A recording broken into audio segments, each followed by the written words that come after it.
ಸುಹಾಸ್ ಶೆಟ್ಟಿ ಹತ್ಯೆಯಲ್ಲಿ ಸ್ಥಳೀಯರ ಪಾತ್ರ ಇದೆಯೇ?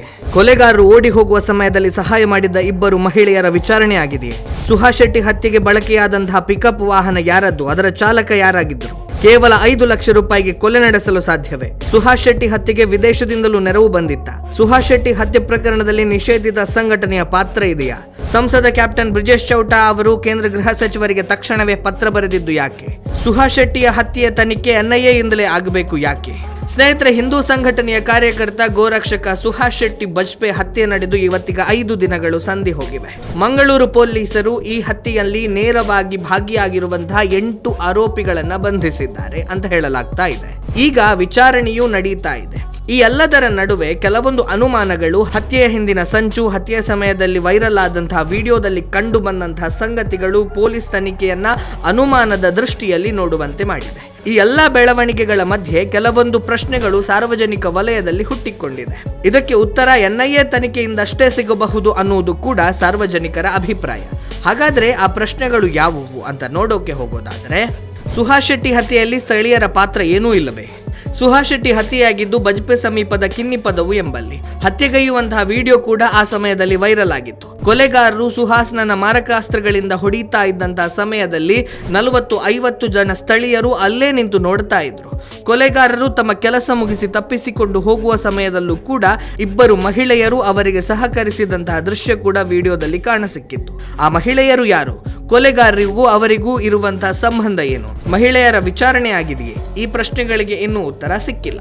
ಸುಹಾಸ್ ಶೆಟ್ಟಿ ಹತ್ಯೆಗೆ ಬಳಕೆಯಾದಂತಹ ಪಿಕಪ್ ವಾಹನ ಯಾರದ್ದು? ಅದರ ಮಾಲೀಕ ಯಾರಾಗಿತ್ತು? ಸುಹಾಸ್ ಶೆಟ್ಟಿ ಮತ್ತು ಜೊತೆಗಾರರು ತಮ್ಮ ಕಾರಿನಲ್ಲಿ ಹೋಗ್ತಾ ಇದ್ದಾಗ ಮೀನಿನ ವಾಹನ ಮಹೇಂದ್ರ ಪಿಕಪ್ ಅವರ ಕಾರಿಗೆ ಎದುರಿನಿಂದ ಬಂದು ಡಿಕ್ಕಿ ಹೊಡೆಯಿತು. ಅದರ ಹಿಂದೆ ಇದ್ದಂತಹ ವಾಹನದಿಂದ ಕೊಲೆಗಾರರು ಬಂದು ಸುಹಾಸ್ನನ್ನ ಕೊಚ್ಚಿ ಕೊಂದು ಹಾಕಿದ್ರು. ಇವೆಲ್ಲವೂ CC ಕ್ಯಾಮೆರಾದಲ್ಲಿ ಮತ್ತು ವಿಡಿಯೋದಲ್ಲಿ ಪತ್ತೆಯಾಗಿರುವಂತಹ ವಿಚಾರ. ಆದರೆ ಇಲ್ಲಿಯವರೆಗೆ ಪಿಕಪ್ ವಾಹನದ ಮಾಲೀಕ ಯಾರು, ಅದರ ಚಾಲಕ ಯಾರಾಗಿದ್ರು, ಅವರ ಬಂಧನ ಯಾಕಾಗಿಲ್ಲ ಅನ್ನುವಂಥ ಪ್ರಶ್ನೆಗಳಿಗೂ ಕೂಡ ಉತ್ತರ ಸಿಕ್ಕಿಲ್ಲ. ಕೇವಲ 5 ಲಕ್ಷ ರೂಪಾಯಿಗೆ ಹತ್ಯೆ ನಡೆಸಲು ಸಾಧ್ಯವೇ? ಈ ಹತ್ಯೆಗೆ ವಿದೇಶದಿಂದಲೂ ಕೂಡ ನೆರವು ಬಂದಿತ್ತ? ಕೊಲೆ ಆರೋಪಿಗಳ ಬಂಧನದ ಸಮಯದಲ್ಲಿ ಪೊಲೀಸ್ ಕಮಿಷನರ್ ಈ ಹತ್ಯೆ ಫಾಜಿಲ್ ಹತ್ಯೆಯ ಪ್ರತೀಕಾರವಾಗಿ ನಡೆದಿದೆ. ಫಾಜಿಲ್ನ ಸಹೋದರ ಆದಿಲ್ ಮುಖ್ಯ ಆರೋಪಿ ಸಫ್ವಾನನಿಗೆ ಸುಹಾಸ್ ಶೆಟ್ಟಿಯ ಹತ್ಯೆ ಮಾಡಲು 5 ಲಕ್ಷ ರೂಪಾಯಿ ನೀಡಿದ್ದ ಅಂತ ಹೇಳಿದರು. ಆದರೆ ಕೇವಲ 5 ಲಕ್ಷ ರೂಪಾಯಿಗೆ ಒಂದು ಕೊಲೆ ನಡೆಸಲು ಸಾಧ್ಯವೇ? ಕೊಲೆಗೆ ಬಳಸಿದ ವಾಹನವನ್ನು ದುರಸ್ತಿ ಮಾಡೋದಕ್ಕೆ ಅಷ್ಟು ಹಣ ಬೇಕಾಗಬಹುದು ಅಂತ ಸಾರ್ವಜನಿಕರು ಹೇಳ್ತಾ ಇದ್ದಾರೆ. ಈ ಹತ್ಯೆಗೆ ವಿದೇಶದಿಂದ ನೆರವು ಬಂದಿದೆ ಅನ್ನುವಂತಹ ಸಂಶಯವನ್ನ ಸಾರ್ವಜನಿಕರು ವ್ಯಕ್ತಪಡಿಸ್ತಾ ಇದ್ದಾರೆ. ಹಾಗಾಗಿ ಪೊಲೀಸರು ಈ ವಿಚಾರದಲ್ಲಿ ಆಳವಾದ ತನಿಖೆಯನ್ನು ಮಾಡದೇ ಹೋದಲ್ಲಿ ಕೇಸೇ ಮುಚ್ಚಿ ಹೋಗುವಂತಹ ಸಾಧ್ಯತೆ ಇದೆ ಅನ್ನುವಂಥದ್ದು ನಿಚ್ಚಳವಾಗಿ ಕಾಣುತ್ತಾ ಇದೆ. ಸುಹಾಸ್ ಶೆಟ್ಟಿ ಹತ್ಯೆ ಪ್ರಕರಣದಲ್ಲಿ ನಿಷೇಧಿತ ಸಂಘಟನೆಯ ಪಾತ್ರ ಇದೆಯಾ? ಸುಹಾಸ್ ಶೆಟ್ಟಿ ಹತ್ಯೆಯ ಹಿಂದೆ ನಿಷೇಧಿತ PFI ಸಂಘಟನೆಯ ಕೈವಾಡವಿದೆ. ಇದಕ್ಕಾಗಿ ವಿದೇಶದಿಂದ 50 ಲಕ್ಷ ರೂಪಾಯಿ ಹಣ ಹೂಡಿಕೆಯಾಗಿದೆ ಅಂತ ಹೇಳಿ ಹಿಂದೂ ಸಂಘಟನೆಗಳು ಮತ್ತು ಸ್ಥಳೀಯ ಶಾಸಕರುಗಳು ಆರೋಪ ಮಾಡಿದ್ದಾರೆ. ಘಟನಾ ಸ್ಥಳದಲ್ಲಿ ಕೂಡ ನಿಷೇಧಿತ PFI ಕಾರ್ಯಕರ್ತರು ಇದ್ದರು ಅನ್ನುವಂತಹ ಬಲವಾದ ಮಾಹಿತಿ ಇದೆ ಅಂತ ಹೇಳಿ ಹಿಂದೂ ಸಂಘಟನೆಗಳು ಆರೋಪವನ್ನ ಮಾಡ್ತಾ ಇವೆ. ಸುಹಾಸ್ ಶೆಟ್ಟಿ ಹತ್ಯೆಯ ತನಿಖೆ NIA ಯಿಂದಲೇ ಆಗಬೇಕು ಯಾಕೆ? ಈ ವಿಚಾರವಾಗಿ ಸುಹಾಸ್ ಶೆಟ್ಟಿ ಹತ್ಯೆಯ ಹಿಂದೆ ರಾಷ್ಟ್ರದ್ರೋಹಿ ವಿಚಾರಗಳ ಕೈವಾಡ ಇದೆ. ಹಾಗಾಗಿ ಈ ತನಿಖೆಯನ್ನ NIA ವಹಿಸಬೇಕು ಅಂತ ಹೇಳಿ ದಕ್ಷಿಣ ಕನ್ನಡ ಲೋಕಸಭಾ ಕ್ಷೇತ್ರದ ಸಂಸದರಾಗಿರುವಂತಹ ಕ್ಯಾಪ್ಟನ್ ಬ್ರಿಜೇಶ್ ಚೌಟಾ ಅವರು ಕೇಂದ್ರ ಗೃಹ ಸಚಿವ ಅಮಿತ್ ಶಾ ಅವರಿಗೆ ಹತ್ಯೆಯಾದ ಮಾರನೇ ದಿನವೇ ಪತ್ರವನ್ನ ಬರೆದಿದ್ರು. ಈ ಎಲ್ಲ ಅನುಮಾನಗಳು, ಸಂಶಯಗಳು ಬಗೆಹರಿಯಬೇಕು ಅಂದರೆ ನಿಷ್ಪಕ್ಷಪಾತವಾದಂತಹ ತನಿಖೆಯ ಅಗತ್ಯ ಇದೆ. ಮಂಗಳೂರಿಗೆ ಆಗಮಿಸಿದ್ದಂತಹ ಗೃಹ ಸಚಿವರ ಮುಂದೆಯೇ ಸ್ಥಳೀಯ ಮುಸ್ಲಿಂ ಮುಖಂಡರು, ಯಾವ ಕಾಂಗ್ರೆಸ್ ಮುಖಂಡರು ಕೂಡ ಸುಹಾಸ್ ಶೆಟ್ಟಿಯ ಮನೆಗೆ ಹೋಗಿ ಸಾಂತ್ವನ ಹೇಳಬಾರದು ಅಂತ ಹೇಳಿ ಮೇಜು ಬಡಿದು ದರ್ಪದಿಂದ ಹೇಳಿದ್ದಕ್ಕೆ ಗೃಹ ಸಚಿವರು ತಲೆಯಾಡಿಸಿ ಬಂದಿದ್ದಾರೆ ಅನ್ನುವಂತಹ ಸುದ್ದಿ ಇದೆ. ಇಂತಹ ಗೃಹ ಸಚಿವರ ಅಧೀನದಲ್ಲಿರುವಂತಹ ಪೊಲೀಸ್ ಇಲಾಖೆಯಿಂದ ನಿಷ್ಪಕ್ಷಪಾತವಾದಂತಹ ತನಿಖೆ ಸಾಧ್ಯವೇ ಅನ್ನುವಂತಹ ಪ್ರಶ್ನೆ ಸಾರ್ವಜನಿಕ ವಲಯದಲ್ಲಿ ಎದ್ದಿದೆ.